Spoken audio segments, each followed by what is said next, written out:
Have you ever felt like it's too late to start something new or that you are just in the wrong season of life?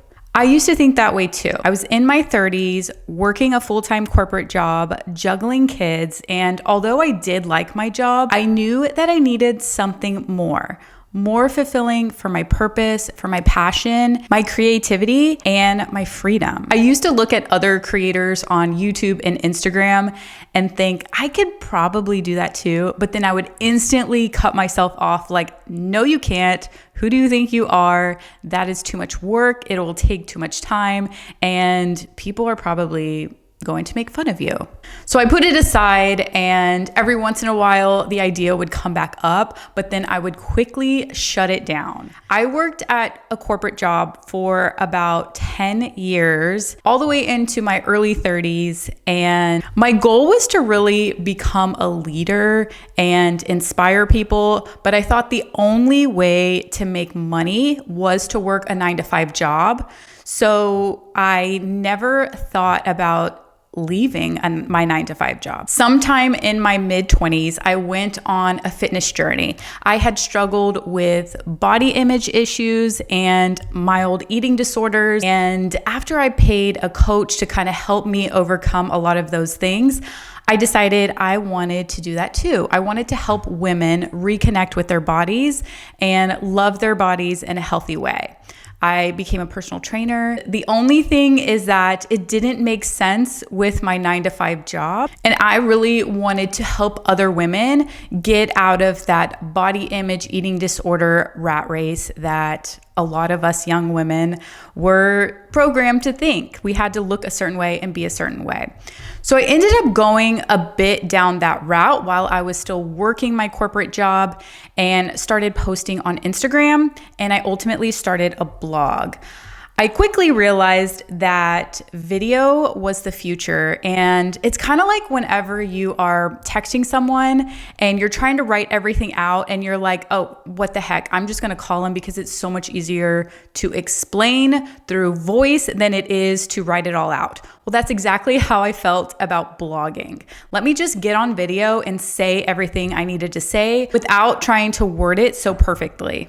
I also watched a lot of mom YouTuber vloggers on YouTube, and at the time, Instagram didn't have video, it didn't have reels, it didn't have Insta stories. This was back in like 2016, 2017 timeframe. So I just felt more deeply connected through video, through long form content than I did posting pictures on Instagram. Now, obviously a lot of that has changed, but I still feel a much deeper connection with long form video content than I do short form. And that's just me personally, which is why I have stayed on YouTube. But if this is your first time watching my channel, this is a brand new channel. So I am referring everything back to 2020 when I started my first channel, or it's basically my main channel. And I started that channel when I was 32. I started off by experimenting a bit.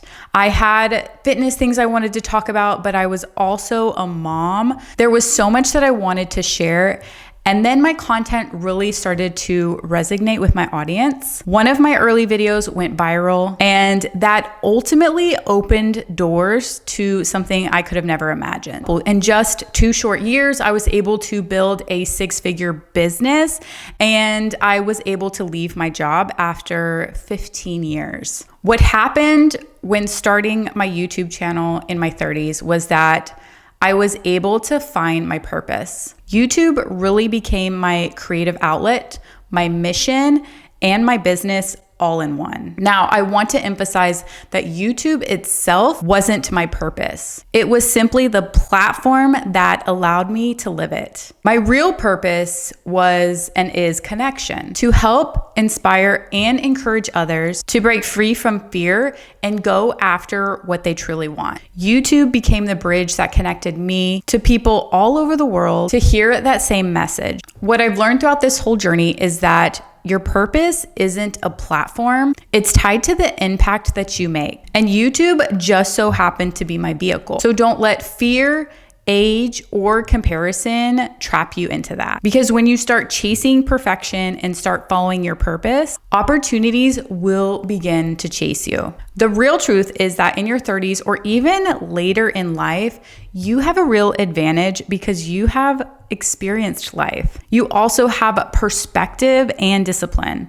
Studies show that creativity and purpose actually increase as we age, especially when we start using our experiences to teach, lead, and inspire others. So really, you're not behind at all. You're right on time. So some of the pros to starting a YouTube channel later in life, in your 30s, and I'm in my later 30s, is that you know yourself better. You know what you value and you know what you stand for. So you're not second guessing, trying to copy others or trying to be like others like we did back when we were all in high school, trying to get everyone to like us. When you know who you are, then you have the ability to allow others to see themselves through you. So ultimately, they have permission to be themselves too. Another pro to starting a YouTube channel in your 30s or even later in life is that you're more strategic. You're not about chasing trends, you're more about making impact. And also, you're ready to create a sustainable income, not just chase views or chase popularity. One of the things that can stop us from creating later in our lives is a fear of judgment of what other people will think, or even a comparison to younger creators.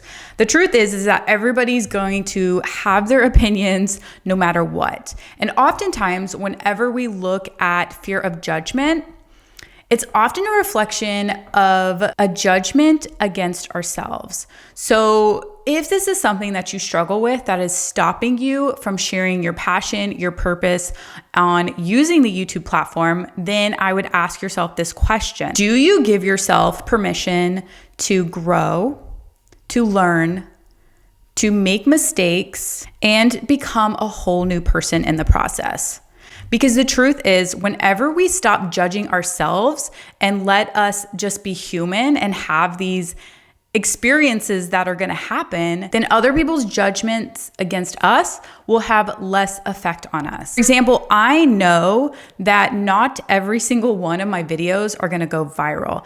And there's other creators out there where they can post videos and will get hundreds of thousands of views for every video. Now, I'm not going to say that over the last 5 years, it hasn't been hard to see other people's videos do better than mine, but I allow myself permission to learn with each video. And I also trust that every video was meant to find the people that needed to hear it at that time. Whenever I start judging myself less and focus more on service, then what other people say about me has less effect on me. But whenever you do start to feel these judgments come up, there's an amazing quote from Theodore Roosevelt called "The Man in the Arena."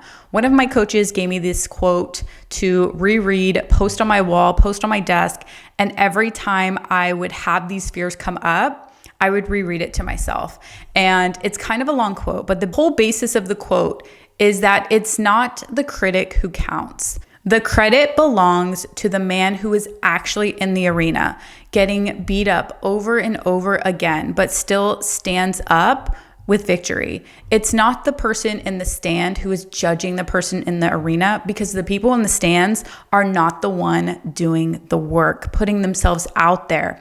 It's the man in the arena. So I typically don't take advice from people who want to comment their opinions when they're not the ones putting themselves out there and being seen. Another thing that stops us from starting a channel or following our passion is perfectionism. We think that we have to have all of the right camera gear, all of the right equipment, all of the right microphones and setup and lighting in order to speak our purpose. And the truth really is that clarity, confidence, it all comes from action. I can go back to my very first videos and I don't even think you could hear my voice. My microphone, or I didn't even have a microphone. It was the camera microphone and it was blurry, and I go back and think, oh my gosh, why did I even post that video?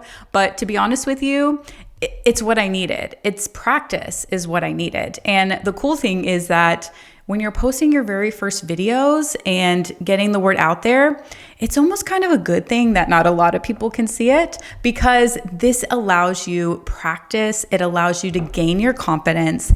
And then when you start going viral and your videos are doing well and you are sharing your mission and your purpose, it is all going to come together.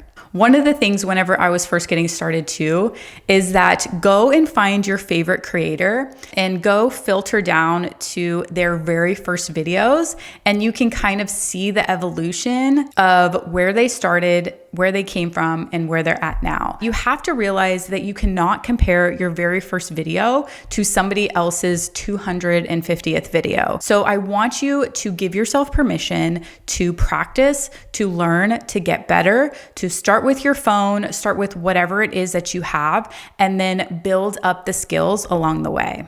Another common thing that keeps us from starting a YouTube channel or following our passion is time scarcity. I've had a lot of friends even come up to me and say, I want to be able to sell this online or market this or get my word out there or start a fitness goals and share it with the world, but I just don't have enough time to do that. The truth is that time equals energy. When you're really saying, I don't have enough time, what you're saying is, I don't have enough energy to do that, or I don't want to put enough energy into that. But what we often do is prioritize things that energize us. If you're ready to get off work and go chat with a friend over a happy hour, then oftentimes we'll be like, yeah, I'm going to prioritize that. When it does not energize us, we are more likely to procrastinate, push it aside, or avoid it altogether. So the key into building time and energy for something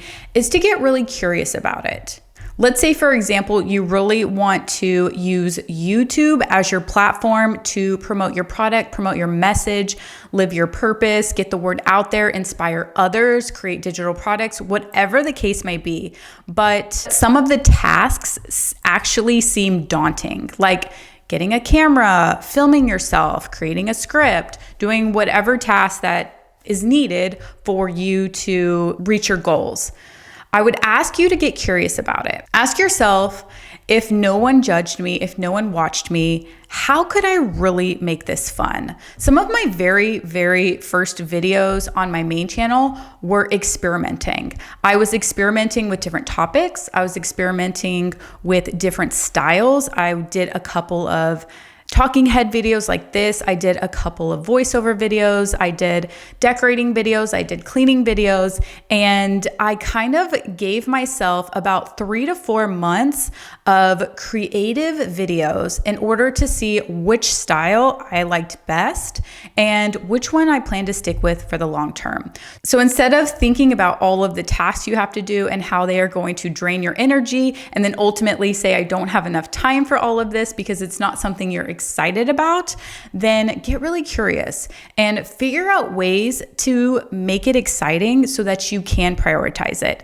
I also just did another video about goals and discipline that I think would be really helpful for you if you struggle with time and discipline. I will link that video down below. So remember, it's not too late to get on a social platform to share your message, which is really all you're doing. Think about the older we get, the stories we tell our kids and our grandkids. Just think of social media as a platform to tell more than just your grandkids, right? It's a way that we connect, we storytell, and we share experiences. It shouldn't be something that we fear doing, especially if we have a message to tell. Now, if you are ready to share your message, grow your brand, and build income while doing it, I would love to guide you through it. That's why I created the Creator to CEO Challenge. It's a 5-day challenge to turn your YouTube channel into a mission-driven business. In this challenge, I will walk you through the creator mindset and what it takes to stay consistent, avoid judgment, procrastination, and follow through on your goals. I'll teach you the different ways that you can make money as a YouTuber and how to set up your channel based on your income goals. I'll show you how to find your niche based on the target audience that you want to serve and the message that you want to share. And we'll talk about ways of building your brand through authentic meaning.